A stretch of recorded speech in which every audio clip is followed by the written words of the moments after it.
Hello, I'm Ben, and this is my podcast where I share interviews, tips, and ideas to help you build a better marketing strategy. In this episode, it features an extract from a recent club webinar, number 18, where I share my entire process for building a website from planning to go live.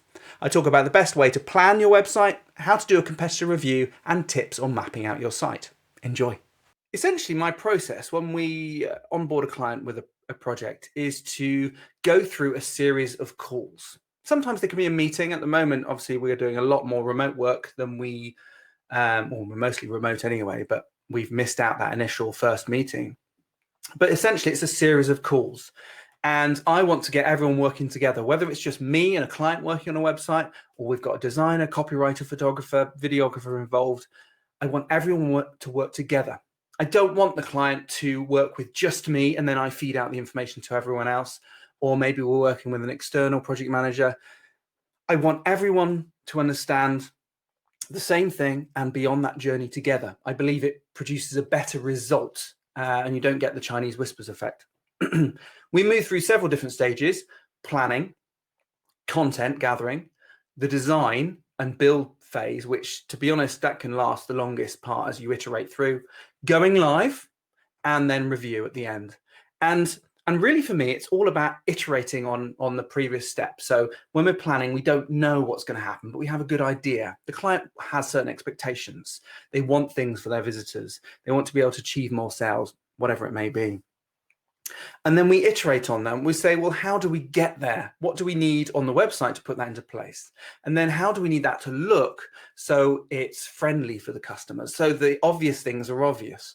And then how do we go live? Where's it going to be hosted? Have we got all the details for that? And then finally, looking back through the website at the end of the process, maybe 14 days, 30 days later, to say, has it done everything we wanted to? And what else can we do? What more can we do? And I passionately believe in this. I've been involved in lots of projects where it's come from a very project management centric and design centric background. So the project manager will liaise with the client. They'll bring back all those details and they'll feed it to a designer who'll make the design. And then that design is fed to a coder or programmer who'll make it work. And then that's all fed back to the project manager who liaises with the client along the way. And while that does work, I find there's a lot of wastage in that process. So the first step, planning. Like a lot of things, it's often the stage a lot of people don't do enough of.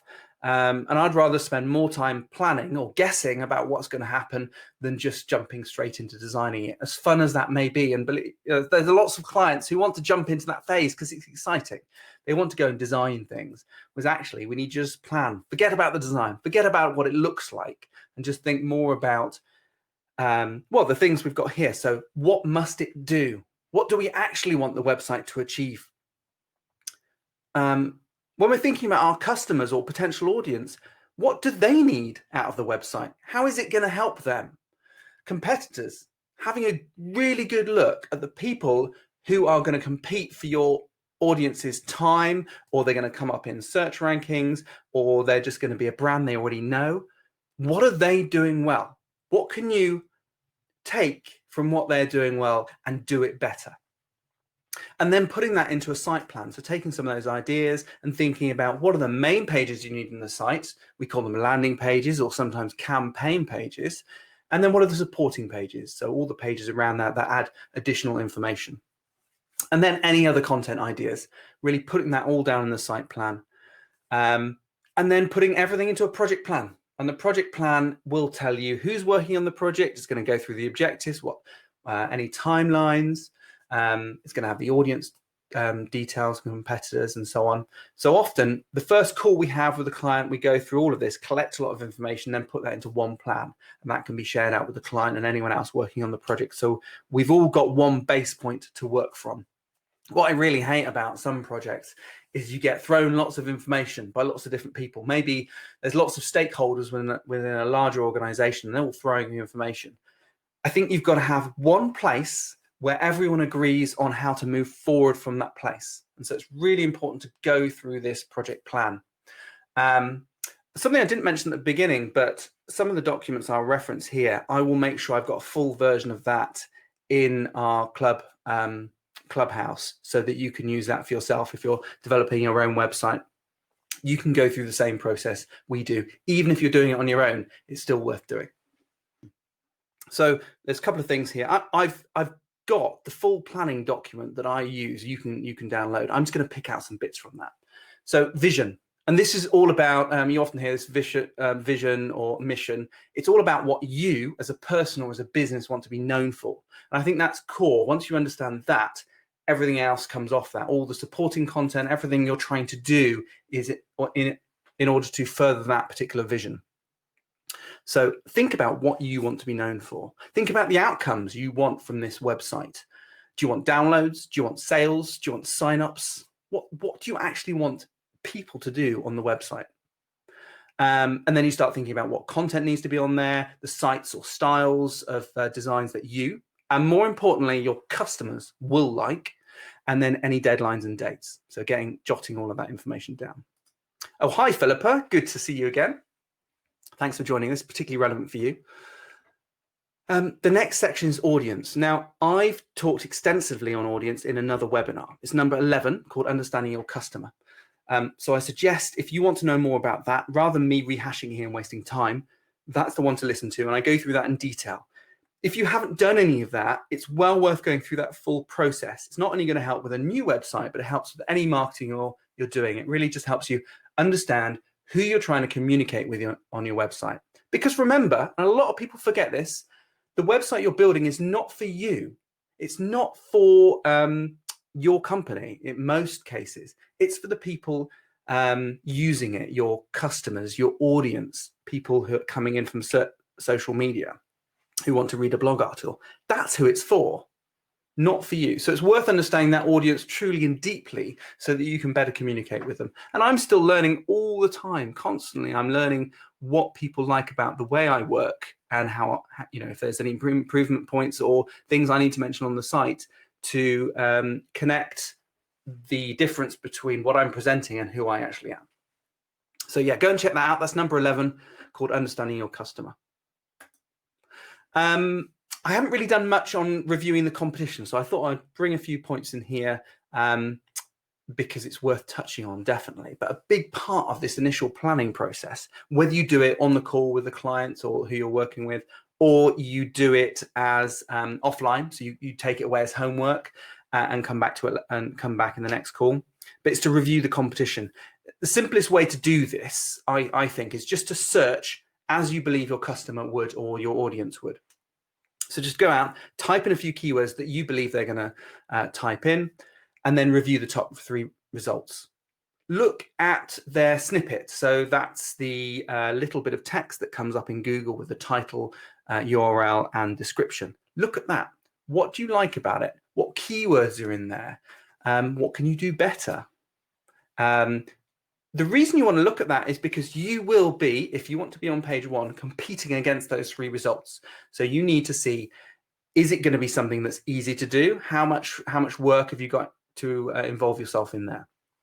The next thing to do, once you've had a look at the 3 snippets, is to go and have a look at their websites. Again, what do you like about their websites? What are they doing well? Don't worry about negatively criticizing them. There's no point. Just think about the things you like about them, and you want to be aiming to be 10 times better than them. So you want to have more content that talks about, in this case, accountancy. You want to have more images on there. You want to have a video on there if they don't have videos. Look at those top 3 results and think about doing 10 times better. Placement of keywords. Just spend time doing that. It's probably worth spending around half an hour to an hour at the very least, just having a look, not making too many judgments, and just writing down things that you like. Believe me, it's going to be worth it, because and this isn't a process to help you copy them. We don't want to copy them. We just want to see how to be better than them. And the only way to do that is to spend some time really looking. Obviously, if you want more information, then you really need like an SEO audit or competitor review, where we can use some tools to dive into the details about why they might be doing better than you, but you don't need that to begin with. there are a lot of things where you can obviously see that Google is trying to surface useful information, and you will pick that up as you're going through. So that's the first thing I would do after your audience is a competitor review. Okay, and then we're looking at site plan, and nothing too crazy at this stage. There's no point worrying about an extensive site plan. A lot of people use nice fancy tools for doing this, like Visio, or some people use Keynote or PowerPoint.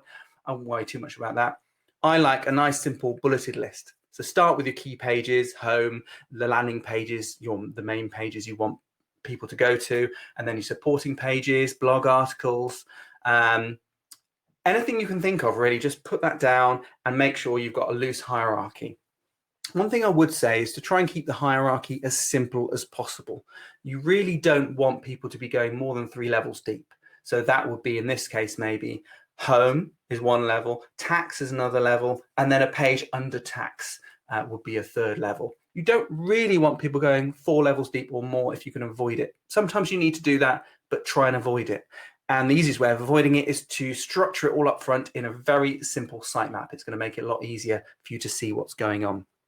So I've got a very simplistic view here. Yours is going to be difficult. You can do it in boxes. You can do it in fancy programs if you like, but I think either just write on a piece of paper or just sketch it out in a bulleted outline format. Keep it simple, because we'll be moving on and taking that data into the actual website as soon as possible. So we don't want to be wasting time on that. And that's a good point, actually. A lot of people will develop very extensive and well-designed plans and sitemaps and various other content at different stages throughout a project. But to me, there's very little point in doing that. If you can articulate what you want clearly, then you don't need to go any further than that by making it look pretty, because we're only going to use that content to take us on to the next stage, which in this case will be a wireframe where you start pulling all that content together. So just do the bare minimum you need to get it across. It doesn't need to be beautiful, really, because we're going to throw it away and move on from that. It's just so we've got a starting place. Okay, so once you've got an idea of who the audience are, the competition, you've started to pull together the ideas for your website, just put together some loose pages. The next thing to do is content gathering. And this can be fun depending on the sort of company you're on, how much marketing you do already. But essentially, it's about pulling everything you've got into one place. So any photography, any videos, any audio, if that's relevant, text, whether that be printed or otherwise, just put everything together. The previous website, any online marketing you've done, social media posts, bring it all together in one place, whether it's screenshots or copy and paste in the text, doesn't really matter, but bring it all into one place. We use Google Docs for sharing files. So I like to set up a client folder and then share that folder with the client, and they can just dump everything in there. And that can work quite well. So we can share that with whoever on the project, whoever's working on the project, and refer back to things later.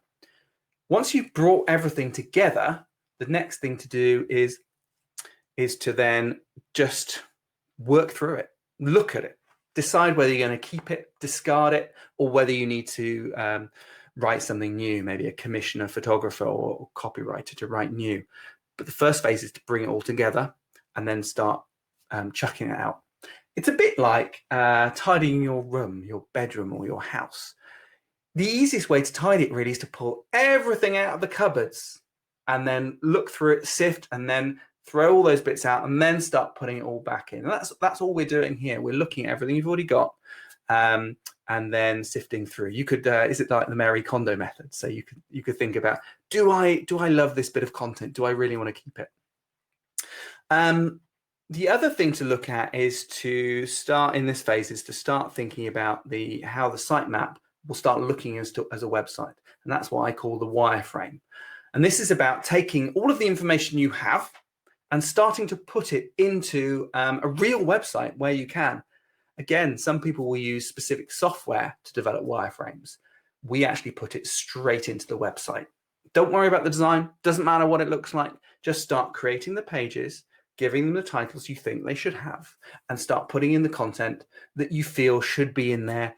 And if you don't know what the content is, just write in brackets what you think should go there. So it could be three column images demonstrating our main products, or blog articles here, Doesn't matter. Just start putting it in. Don't worry again what it looks like. It's not important. It's about, this phase is really about putting everything in place. It's also worth looking at search engine optimization. And once you've gone through and put some of the content into the wireframe, thinking about what keywords people would type into Google or other search engines to find that particular page. And I would spend your time on that. Again, doing a bit of research. Once you've got an idea of what the keyword is, you can put that keyword into Google, see what comes up. Again, you probably got a little bit of this information from your competitor research. So start doing a little bit more, digging into what keywords are used, whether they mean the same thing as you think they are. Is the right content coming up in Google? Are those pages expected? Are you going to have to develop pages like that to get found, and so on? This stage is a bit iterative. You've got to kind of go round and round a little bit. And SEO really is something that starts here, but moves all the way through the website and continues forever, really, as you're marketing and refining it. So at this stage, definitely focus on content. Gather everything together. Do not worry about what it looks like. It really isn't important. It's more important that we're just gathering information together. And the way, I've mentioned this before, really, just when you're making content and you're making a page, if you want it to be found on Google, or you want people to not click off it and bounce away, just make it bloody good. Make it 10 times better, 20 times better. It doesn't matter. That's an arbitrary number. Just make it a lot better than your competition, because it's going to help you get found in Google results. It's going to help you get shared and people naturally linking to it. If you found this podcast interesting, you might like my marketing club. You can join to receive regular advice and tips so you can become more effective in marketing your business. Pro members get access to my live webinars every month, along with all previous webinar videos, an audio-only podcast to listen to while you walk your dog, and exclusive discounts and other perks. Find out more by visiting ratherinventive.com/club. That's ratherinventive.com/club.